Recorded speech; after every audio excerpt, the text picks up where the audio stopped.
Fala, meus queridos, tudo belezinha? Bem-vindo a mais um vídeo do canal Mané Cartola. E se você já é inscrito, aquele like como de costume. Se não é inscrito, se inscreve no canal. Hoje a gente vai escalar nosso time de valorização, bons baratos de tiro curto para a 33ª rodada. Simbora lá ver as escalações.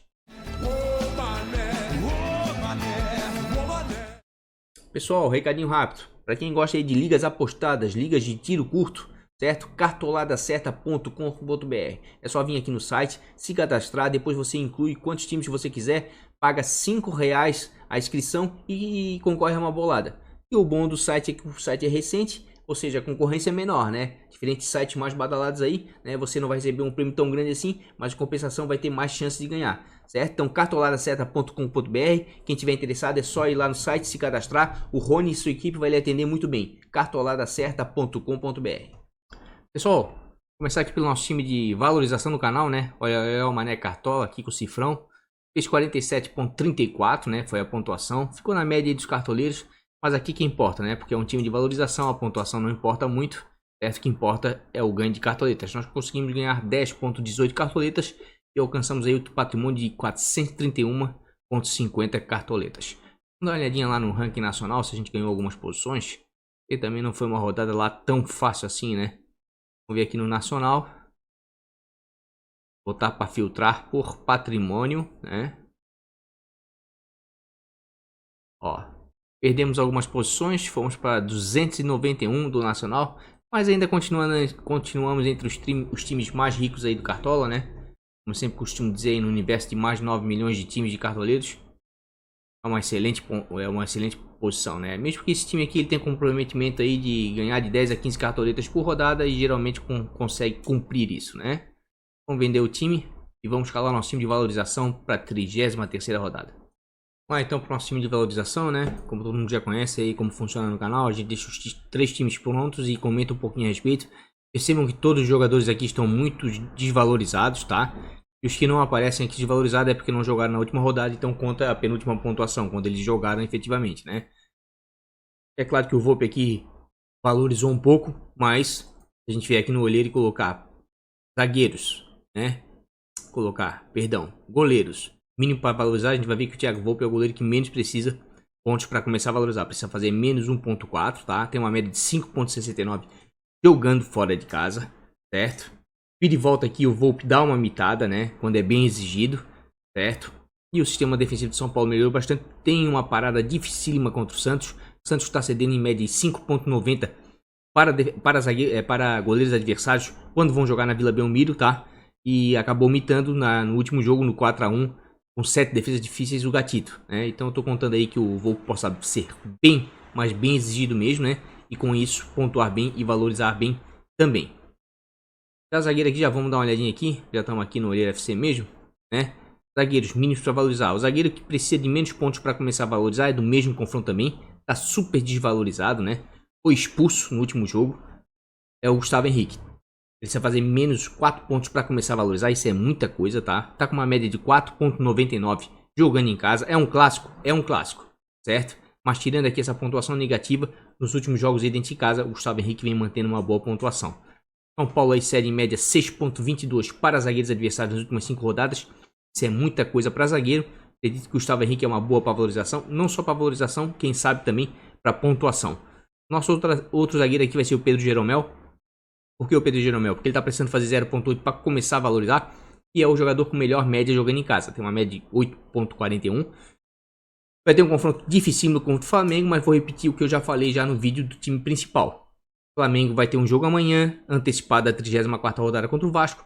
E se o Flamengo ganhar amanhã, vai ficar muito perto aí do título com mais combinações de resultados nas próximas rodadas. Então acredito, de repente, pela proximidade da final da Libertadores, é no dia 23, a não ser esse sábado agora o próximo. De repente a gente pode ter surpresas aí nesse jogo contra o Grêmio. Não acredito muito que Jesus vai botar força máxima já para ser campeão brasileiro e podendo perder faltando uma semana para a final da Libertadores de jogadores importantes. Tomem cuidado, tá? Então vou escalar o Jeromel. O Jeromel fez 0,1 no último jogo que atuou dentro de casa, foi mal, mas nos demais jogos sempre mantém boas pontuações, geralmente acima dos 10 pontos, tá? O Flamengo não cede quase nada para zagueiro adversário, mas como eu falei, tem que aguardar o jogo de amanhã contra o Vasco e o desenrolar aí das notícias aí, das informações durante a semana. Para lateral, nós vamos... Deixa eu ver aqui. Tinga e o Nino. Nas laterais a gente vai com o quarto lateral mais desvalorizado. É o Tinga, tá? Tem uma média de 2,98 jogando em casa. Precisa fazer menos 0,7 para começar a valorizar. O Tinga dentro de casa sempre mantém uma certa regularidade. Tem um confronto, né, favorável contra a equipe do CSA, que tem dificuldade de fazer gols fora de casa. CSA série média 5,70 para laterais adversários quando joga fora de casa. Acredito aí que tem tudo aí pro Tinga aí, de repente conseguir manter o SG, pontuar bem e valorizar bastante. Nosso outro lateral vai ser o Nino Paraíba, um dos laterais com melhor média dentro de casa. Tem uma média de 6,67. Precisa fazer 0,7 para começar a valorizar. Tem um confronto complicado contra o Palmeiras, mas o Nino dentro de casa, independentemente do adversário, sempre consegue pontuar muito bem, mesmo perdendo o SG, tá? Palmeiras série média 2,86 para laterais adversários. Isso não é muita coisa, é verdade, mas é mais do que ele precisa para começar a valorizar, tá? E a média dele dentro de casa é bem maior do que ele precisa para começar a valorizar. Então tem tudo aí pro Nino ir bem. Vamos lá para os nossos meias, então. Vou descer um pouquinho aqui, ó. Mesmo eu estou priorizando um pouco os confrontos, né? E a pontuação, a média dos atletas, né? De acordo com o jogo. O Scarpa está com uma média de 4,12 jogando fora de casa. Precisa fazer menos 1,1 para começar a valorizar, tá? Tem um confronto complicado contra o Bahia. Bahia de Fonte Nova sempre entorna o caldo lá, dificulta bastante os jogos. Mas o Palmeiras está tentando buscar a qualquer custo aí o Flamengo, né? E não pode mais escorregar. Vai ter que ganhar de qualquer jeito. O Scarpa nas últimas 5 rodadas vem com pontuações boas fora de casa. É o cobrador oficial de pênalti do Palmeiras, certo? E o Bahia cede em média 2,14 para meio-campistas adversários jogando dentro da Fonte Nova. Ou seja, a pontuação média cedida pelo Bahia e a média dele fora de casa é bem maior do que ele precisa para começar a valorizar. Acredito que tem tudo para dar certo. Vamos dar uma olhadinha aqui no nosso outro meio de campo. Scarpa, vamos descer mais um pouquinho, vai ser o Guarim, tá? O Guarim está com uma média de 5,33 jogando em casa. Vai enfrentar a equipe do Goiás, que caiu bastante. Os últimos jogos do Goiás fora de casa não têm sido muito bons, certo? O Guarim precisa fazer menos 1,1 para começar a valorizar, certo? Só tem 3 pontuações em casa, né? Se fizer gol, tem tudo para mitar. Se não fizer gol, vai entregar ali 1, 2, 3 pontos, porque é um jogador que finaliza bastante, bate algumas bolas paradas. O Goiás cede em média aí 3,11 para jogadores de meio de campo. Isso é muito bom, então tem tudo aí para o Guarim ir bem e valorizar também. Nosso terceiro e último meio de campo aqui, priorizando os confrontos, vai ser o Alisson, certo? O Alisson, a média dele é melhor fora do que dentro de casa, mas está com uma média de 4,97 em casa. Precisa fazer 0,5 para começar a valorizar e vai ter um confronto contra o Flamengo. Tudo vai depender do jogo do Flamengo e do Vasco da Gama agora no meio da semana, porque alguma coisa está me dizendo aí que tem tudo aí pro Jesus dar uma poupada, porque o Flamengo vai ter jogo dia 23, a final da Libertadores, né? E o Alisson dentro de casa sempre te entrega alguns pontos, né? Se fizer gol e der assistência, tem tudo aí para fazer uma boa pontuação. Mas no geral aí é 1, 2, 3, 4 pontos por partida, né? Já que é um jogador que pode roubar algumas bolas, sofre algumas faltas, tem a bola parada a seu favor, cobra escanteio. O Flamengo série média 1,53 para meio-campistas adversários, né? E como eu falei, vou repetir de novo, tudo depende de como o Flamengo vai pro jogo, certo? Dá uma olhadinha agora no nosso ataque. Rony, Marrone e Marcos Paulo. Nossos atacantes aqui para valorização para a 33ª rodada, certo? A gente vai pegar o Rony, que é o terceiro atacante mais desvalorizado para a rodada. Tem tudo para pontuar bem. Vai pegar a equipe do Botafogo, que não vem jogando bem fora de casa. Tem uma média de 6,25 jogando na Arena da Baixada. Precisa fazer menos 0,5, tá bem desvalorizado, certo? E o Rony é aquele tipo de jogador que sempre vai te entregar alguns pontos, né? Porque é um jogador polivalente, né? Muito rápido, sofre faltas, finaliza bastante, tem chance real de assistência e gol e ainda volta para marcar, ainda rouba algumas bolas. Botafogo está cedendo em média aí 5,32 para atacantes adversários nos últimos 5 jogos jogando fora de casa. Isso é muito bom, certo? Então tem tudo aí por Rony bem, né? Pontuar bem e com isso valorizar também. Nosso outro atacante vai ser o Marrone, né? Priorizando o confronto. Porque realmente se a gente ver aqui, ó, o Vasco da Gama e Goiás, o Goiás não vem tão bem assim fora de casa, certo? Perdeu os últimos 2 jogos para Atlético Paranaense e Atlético Mineiro, certo? E empatou com a Chapecoense, perdendo novamente pro Botafogo. Então quer dizer que nos últimos 4 jogos aí conseguiu apenas um empate, 3 derrotas. Então tem tudo aí pro Vasco da Gama ir bem e o Marrone com isso pontuar bem. O Marrone não tem boa média em casa não, é uma média de 2,04 e precisa fazer menos 0,1 para começar a valorizar. Só que a média dele é maior do que ele precisa para valorização. É um jogador que não vem pontuando bem, como eu acabei de falar, mas geralmente entrega alguns pontos. E é isso que a gente está buscando aí na valorização. Goiás cede em média de 4,59 para atacantes adversários. De repente aí o Marrone pode ir bem. A média cedida pelo Goiás e a média dele dentro de casa são bem maiores do que ele precisa para começar a valorizar. Isso credencia ele ao nosso time de valorização. Nosso terceiro e último atacante vai ser o Marcos Paulo. Marcos Paulo vem muito bem, está com uma média de 5,69. É um jogador até que passa despercebido aí pela maioria dos cartoleiros. Precisa fazer 0,2. Vai enfrentar a equipe do Galo, que fora de casa sofre muitos gols. Tá? E o Marcos Paulo vem mandando uma certa regularidade. Tirando esse 0,9 aqui na 17ª rodada, ele realmente pontua muito bem jogando dentro de casa. O Atlético Mineiro cede média 3,08 para atacantes adversários jogando fora de casa. Tem tudo aí para o Marcos Paulo ir bem e valorizar bem. Certo? De treinador, dá uma olhadinha aqui. É isso mesmo. Tem alguns treinadores que estão bem desvalorizados aqui, né? Na sequência, dos mais desvalorizados, né? Para os mais valorizados.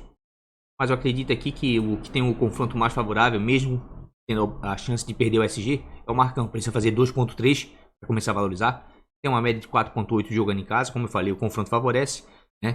Tem chance de perder o SG? Tem chance de perder o SG. Mas o Atlético Mineiro anda cedendo 4,88 para treinadores adversários jogando fora de casa, tá? Então vira e volta aqui, ó. O Atlético realmente cede alguns bons pontos. Poderia pegar outro treinador? Poderia, mas tá bem complicado aqui, ó. O Evandro tem um confronto complicado. O Adilson também. O Argel nem se fala. Ney Franco também, confronto complicado contra o Vasco. Roger Machado vai pegar uma pedreira mesmo sendo de casa do Palmeiras. O Diniz não tá inspirando confiança. Marquinhos Santos, a Chapecoense complicada na zona de rebaixamento. Realmente eu acho que o Marcão é o treinador maior chance de valorização, tá? Dito isso, fechamos aí nosso time de valorização para a 33ª rodada. Colocamos o Rony aí de capitão, né? Porque capitão nesse time aqui não importa tanto, é mais para dar uma alavancada na pontuação, porque o que a gente se preocupa mesmo aqui é ganhar cartoletas. Ok? Então fica um time bem acessível, custando 97,70 cartoletas. Tá aí o nosso time de valorização para a 33ª rodada. Vamos lá para o nosso time de bons e baratos então. Nosso time de bons e baratos fez 31,91 na última rodada. Foi muito mal mesmo, né? Mas é como eu sempre falo aqui, esse time que serve de suporte para você pegar uma outra peça que está faltando aí para você escalar no seu time principal, na falta de cartoletas. Mesmo porque, veja só, a gente escala um time bons e baratos raiz, né? Custando aí 97,12 cartoletas. Realmente é meio complicado aí você alcançar altas pontuações. Mas como eu falei, a pontuação desse time bons e baratos não importa muito. Ele serve de suporte aí pro time principal. Vamos vender o time todo aí e escalar. Escalar para a 33ª rodada. Então o nosso time de bons e baratos do canal, né? Custando 102,03 cartoletas, bem acessível, bons e baratos, raiz mesmo, né? A maioria dos jogadores aí não ultrapassa 12 cartoletas, certo? Estou aí priorizando alguns confrontos aí como o Cruzeiro, Fortaleza, né? O Atlético Paranaense e até mesmo o Corinthians. A maioria dos jogadores aqui, né? A grande maioria já foi explanado lá no vídeo do time principal. Quem quiser dar uma olhadinha, o motivo da escalação de cada um é só ir aqui no card aqui em cima. Certo? Para não ficar repetindo aqui, né? E o vídeo ser um pouco mais dinâmico. Tá bom? Então, custando 102,03 cartoletas. Está aí o nosso time de bons baratos para a 33ª rodada. Tem aqui vários jogadores bem acessíveis, né? Com custo bem baixo aí, com potencial de pontuar bem na rodada. Você pode pegar aqui na falta de cartoleta e colocar no seu time principal. Tá certo, gente? E o nosso time de tiro curto aí do canal, que a gente sempre prepara um timezinho de tiro curto aí para quem tá precisando aí recuperar algumas posições na liga. E para quem joga aí ligas apostadas, né? De uma rodada só. De tiro curto. Fez 31,01, mas como eu sempre falo, tiro curto é assim mesmo. Se der certo, passa dos 100 pontos, dá uma mitada, né? Se der errado, complica a situação. Jeromel não jogou realmente. São Paulo perdeu o SG, aquele chute fora da área. Muriel foi muito mal, 3 bolas no gol, né? Defendeu apenas uma e tomou 2 gols, inclusive um foi falha dele. Né? O meio de campo aqui não funcionou bem, certo? Não funcionou bem.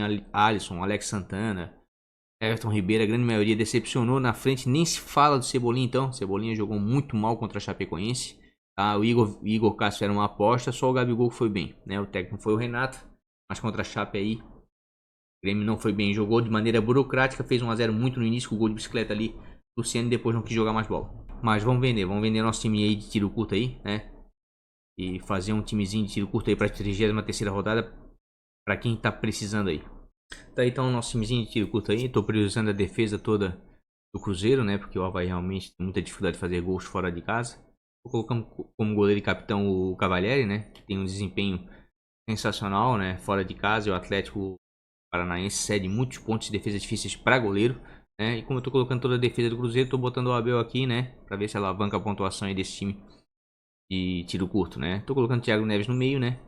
Eu disse que o confronto é favorável contra o Bahia, eu preciso de alguém aí ofensivo do Cruzeiro, certo? Aqui já eu diversifiquei bastante, né? Coloquei os atacantes de Fortaleza e Corinthians, né, jogando em casa, assim como o Ione, também jogando em casa. Sanches também jogando em casa, né? O único que tá jogando fora é o Zé Rafael, daí eu tô colocando aqui porque ele teve uma boa passagem pelo Bahia, de repente pode ser que ele venha jogar bem contra o seu ex-clube, né? Mas esse time de tiro curto são apostas, né? Na verdade, um time de tiro curto bom, mais da metade dele são apostas, certo? Então esse aí é o nosso time de tiro curto, custando 104,83 cartoletas, né? Tomara que vá bem. Se o Cavaleiro não tomar gol e o Cruzeiro não tomar gol, meio caminho andado, né? O resto daí é com o pessoal do meio e ataque. Tá feito? É isso, gente. Time de valorização, bons baratos, tiro curto do canal escalados para a 33ª rodada, certo? Quero ver se eu faço uma live realmente sábado, um pouquinho antes aí do meio-dia, quem sabe, né? Não sei o horário certo ainda, mas quem já é inscrito é só ativar o sininho das notificações. Quem não é inscrito é só se inscrever e ativar o sininho, né? Que assim que eu entrar ao vivo vai ficar sabendo, né? Vai receber uma notificação do YouTube, tá certo? Peço desculpa pra vocês se eu tô meio caído, assim, né? Sem muita vontade, porque realmente, inclusive foi por isso que eu não postei o vídeo ontem, né? Desde ontem eu tô com uma virose aí, para não deixar vocês na mão. Eu comecei a gravar o vídeo ontem, não consegui terminar. Tô terminando ele de gravar hoje para postar pra vocês, tá certo? Então se gostou desse vídeo, deixa aquele like, dá aquela força. Como eu falei, se não é inscrito no canal, se inscreve e ativa o sininho com as notificações, tá? Um grande beijo no coração de vocês. Até a live. Vamos que vamos. Fui.